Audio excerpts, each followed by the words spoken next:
Hello, my name's Harold Halfdan and welcome to Archaeological Minecraft. I'm a former archaeologist who enjoys playing Minecraft and thought it would be fun to combine the two. In today's episode, we'll be talking about the Roman city of Pompeii. In my last video, I talked about the shops that ringed the city block of Regio IX.3 in the center of the city of Pompeii. So in this episode, we'll be finishing off the city block and focusing on the Domus, in other words, the homes and dwellings located within that city block. If you haven't watched my last video, no worries. I've tried to make both that and this video stand by themselves, so if you haven't watched that one and want to start with this video, that's fine. Or if you want to pause this video and then start by watching that one first, that's fine as well. Just make sure you go and watch both videos, as well as all the other ones on my channel. Oh, and make sure if you feel inclined to like, subscribe, and tell a friend to do the same. Enough with the shameless self-promotion. Let me start by describing what Regio IX.3 is and providing some brief context to the city of Pompeii. The city of Pompeii was located outside of what is now the city of Naples in the south-central part of Italy on the western coast and is located at the base of the volcano Mount Vesuvius. That volcano famously erupted in AD 79 and buried the city of Pompeii under several meters of volcanic ash and killed its inhabitants. This has meant that Pompeii is a time capsule for archaeologists studying ancient Rome, as the city was destroyed in a single day, covered over, and completely abandoned. It was left virtually undisturbed until its rediscovery, and archaeologists started excavations in around the 18th and 19th century AD. To briefly describe what I mean by Regio IX.3, the city was divided into different regions by archaeologists named Regio, and each region was given a Roman numeral. Each block in the region, called an insula or island, is given a number. So in the case of this recreation, we're focusing on Regio IX, Insula 3, which, as I stated earlier, was located in the central part of the city. It was the block directly to the south of the central baths and located along the Via Stabiana, which was the main road that ran north to south, cutting through the city and connecting the Vesuvian Gate in the north of the city walls to the Stabian Gate in the south of the city. Now, I said in this video we would be focusing on the domiciles of the block of Regio IX.3, so with that little bit of context out of the way, let's get into it. Each entrance of the city block is given a number, and let's start at Regio IX.3, entrance 23, 24, and 25, which are located on the north side of the block.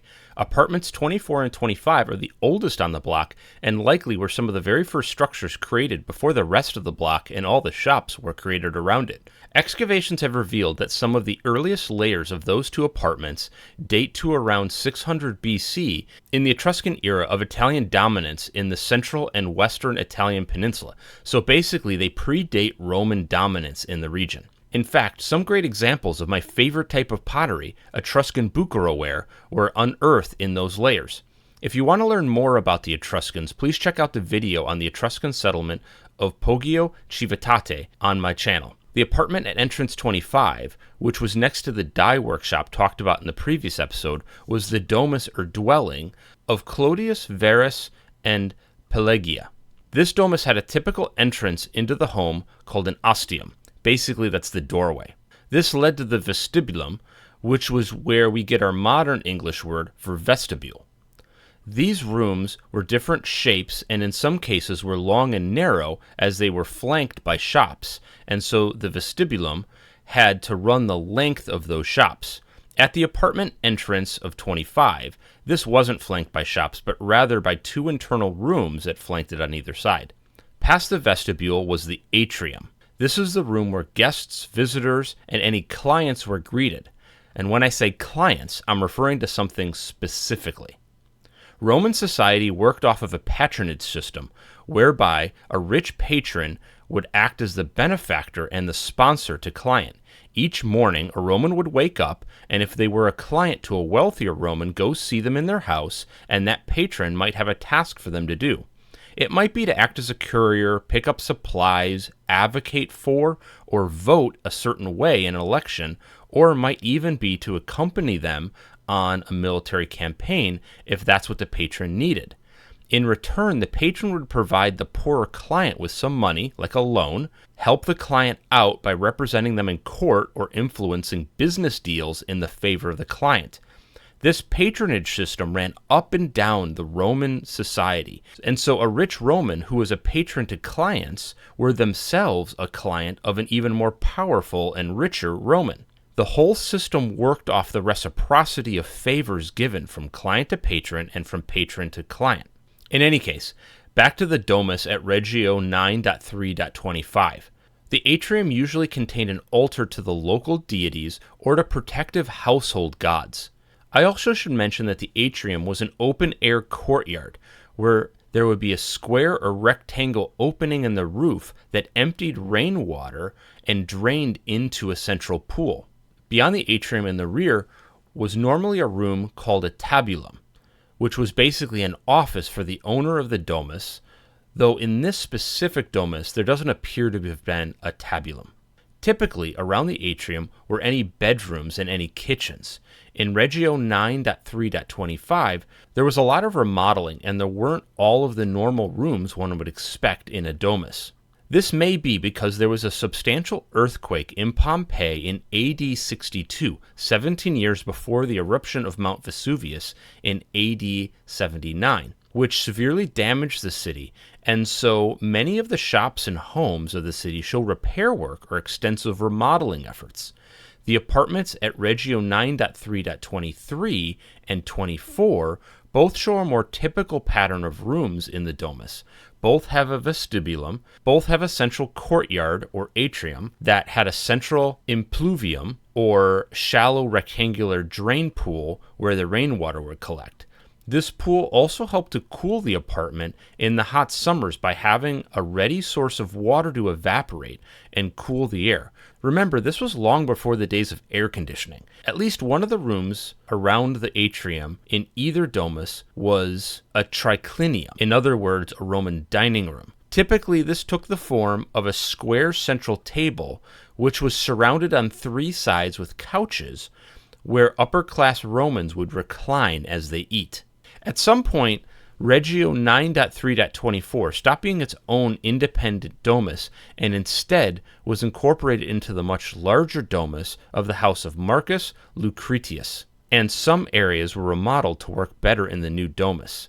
The house of Marcus Lucretius was the home of what might have been a priest and member of the city council based on an inscription discovered in the fresco of the home. The main entrance to that domus was right off the Via Stebiana and is the entrance of Regio IX.3.5. On the left side of the vestibule were stairs that led up to a second level. While the ground floor contained more than 30 rooms in this domus, the second level unfortunately did not survive the eruption of Mount Vesuvius and was completely destroyed. And that's one of the reasons why I didn't recreate the second level of this city block, is because it would have been complete conjecture on my part. The vestibule led to a large atrium with a central pool.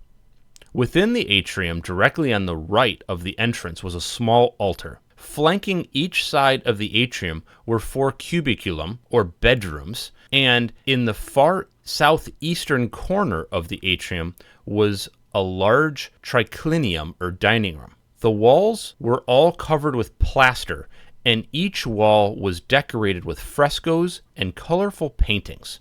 There were also extensive mosaics all around the floors of the house.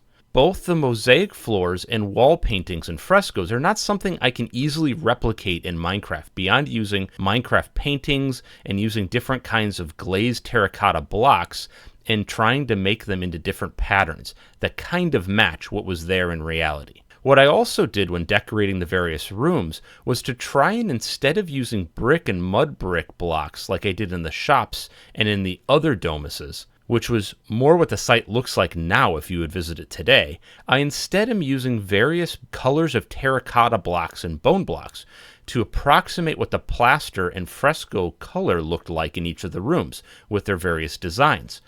One of the challenging things in recreating these types of buildings in Minecraft is that each block is 1 meter thick and the same color on both sides. As such, you'll notice that some of the colors from a neighboring room might be represented in the next room over. The only way to avoid that would have been to make the room's walls 2 meters thick, and then the size dimensions wouldn't be representative of anywhere close to what they were in real life. Because I'm trying to stick to a 1 block equals 1 meter scale, some compromises in the wall coloration had to be made, unfortunately.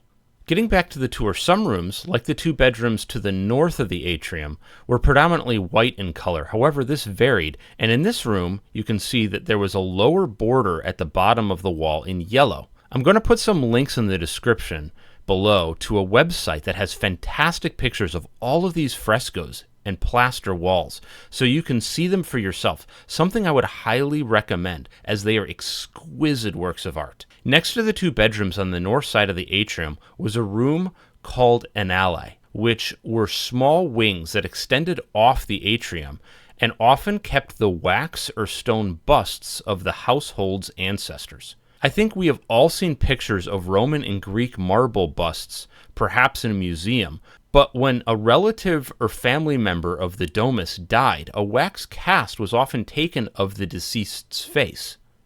These were kept in the alae, along with descriptions of that individual's great deeds. This not only allowed the family member to grieve or keep them top of mind, but also served the dual purpose of reminding any visitors of how great that family was. Beyond the alae was a hallway that led to the kitchens, a service room for the household slaves, and a bathroom. I decorated each of the rooms here according to each of the room's original functions. However, one thing that is interesting, and this speaks to how these domuses were remodeled over time, excavations in the kitchens have shown that there was once a well that was filled in later at a later date. Moving back out of the alae and back towards the atrium, you can see that on the left is another alae, followed by a set of stairs that leads to an area of higher elevation in the domus. We'll head back up those stairs in a bit, but for now let's continue the tour around the atrium. Around the stairs is an open room in the back of the atrium, and this is an example of a tabulum. In other words, an office for the owner of the domus, so they could act in their capacity as patron and greet and give instructions to visiting clients. There was also an intricate mosaic on the floor in this room in a square pattern, and notice how in this room also gives a great view of the garden located behind, but was also physically separated. It's almost as if the patron set up the environment to remind clients of his power and riches, basically saying, look at the beauty of my house and my garden, but remember, while you can see it, you can't enter it. Continuing around the atrium, and now taking in the southern side, is another alae. This room had an interesting mosaic pattern on the floor with a white pattern and black geometric lines, and as you can see had brightly colored frescoes with a white border by the floor, followed by a red layer and yellow walls with areas where there were painted figures where I put Minecraft paintings. Past this room was a triclinium, in other words, a dining room.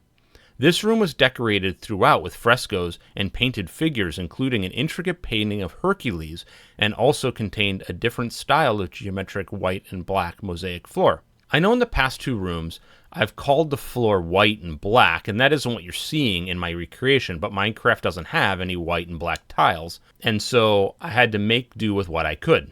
In the far end of this room, there was a window that looked into the garden behind the dining room. The last 2 rooms on the southern side both contain bedrooms. Let's head back across the atrium and up the stairs on the northeast side. The stairs led to a small room that contained a window that looked out over the garden and also contained a window that looked back over one of the alae rooms on the north side, which maintained the busts of the family ancestors. As you can see, this room at the top of the stairs was mostly a solid bright red color, which was achieved using cinnabar. Cinnabar isn't much used anymore as it's an ore of mercury and sulfur, and so due to the toxicity of the mercury, it's avoided. Back in ancient times, however, cinnabar was used to produce a vivid scarlet red pigment. The next room, which was another passage room or hallway room, there's a fresco that named the owner of the house. The wall painting showed writing implements and a letter that was made out to the owner of the house. This room opened up to a corridor that wrapped around to the rooms on the eastern side of the Domus, and also had a doorway that led to the central garden. On one of the posts leading into the garden was a little drawing that looked like a square maze with the words, "The Labyrinth, here lies the Minotaur." I find this totally fascinating, as it clearly shows the connection to the Greek myth of the Minotaur, who lived in the center of the maze, which, while this is a popular myth known today, shows that it was for a Roman citizen of Pompeii as well. I love these little details which show that people from ancient or modern times aren't all that dissimilar and know sometimes the same pieces of information or the same stories.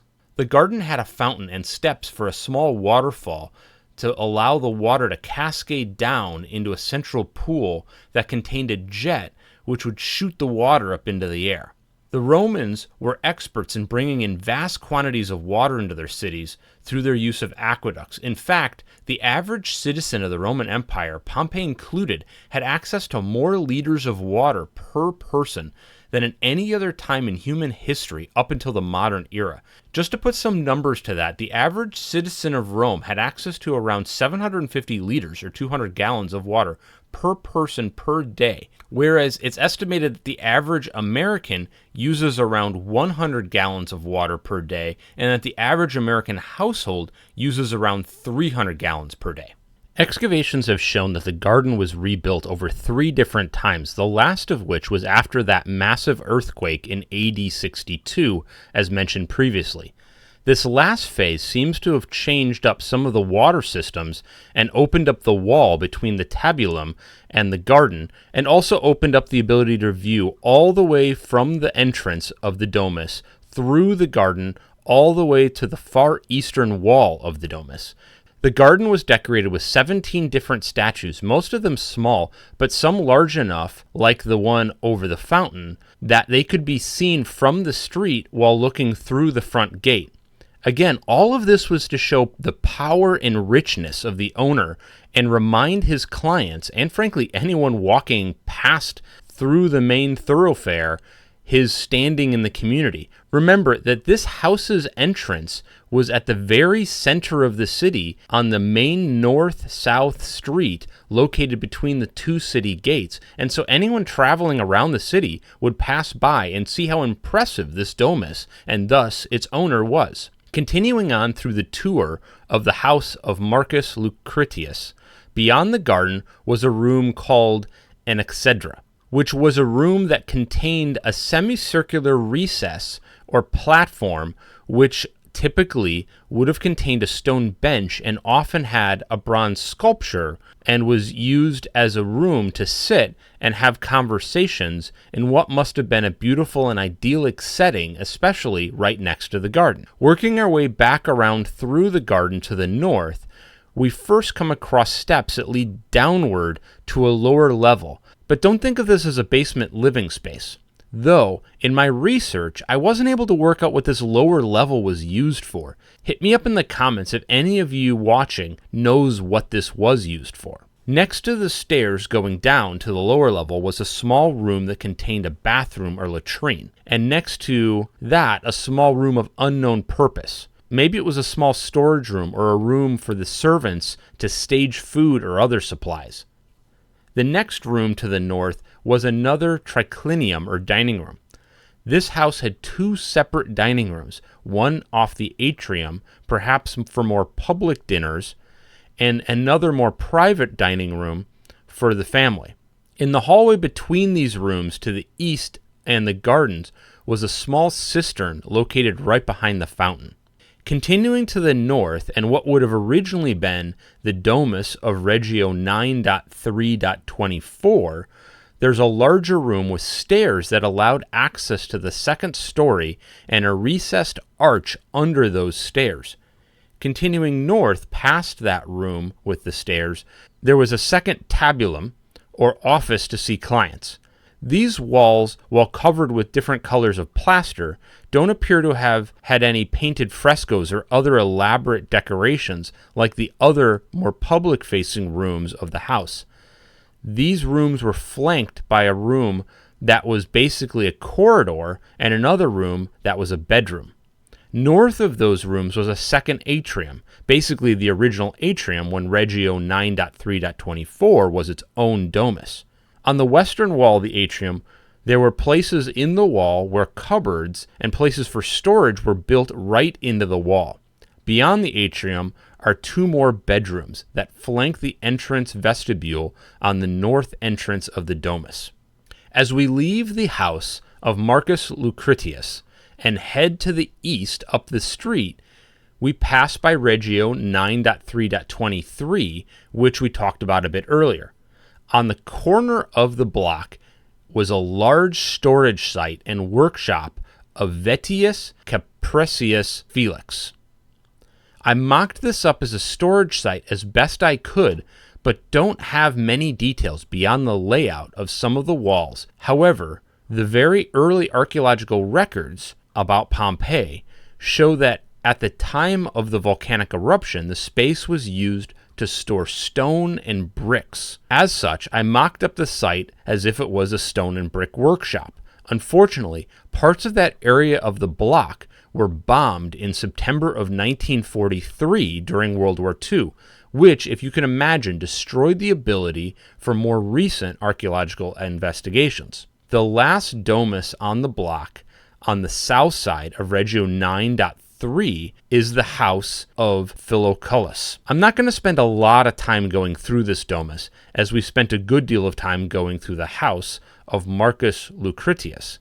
But let me quickly run through this domus so you can get another perspective about how another rich Pompeian's house looked. On this house, the vestibule is long and narrow on account of being located between two shops. Near the end of the vestibule are stairs that head up to the second story, and like the other domus, had an arched recess below the stone staircase. Beyond that, on the right, was a small latrine. As you now know is typical for a Roman domus, that vestibule leads to a courtyard atrium with a small pool.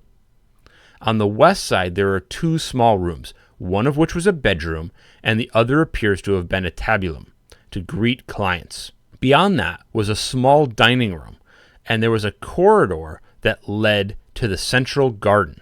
This garden had 8 pillars interconnected with a short wall, and on the east wall of that garden was a small altar for worship and paying homage to the household gods. Around the garden were rooms for various different purposes, such as exedra, which, if you remember, was a room used to sit and have conversations, as well as rooms that were used as bedrooms. On the far north side of the garden was a storage room, as well as a small latrine and an outdoor kitchen.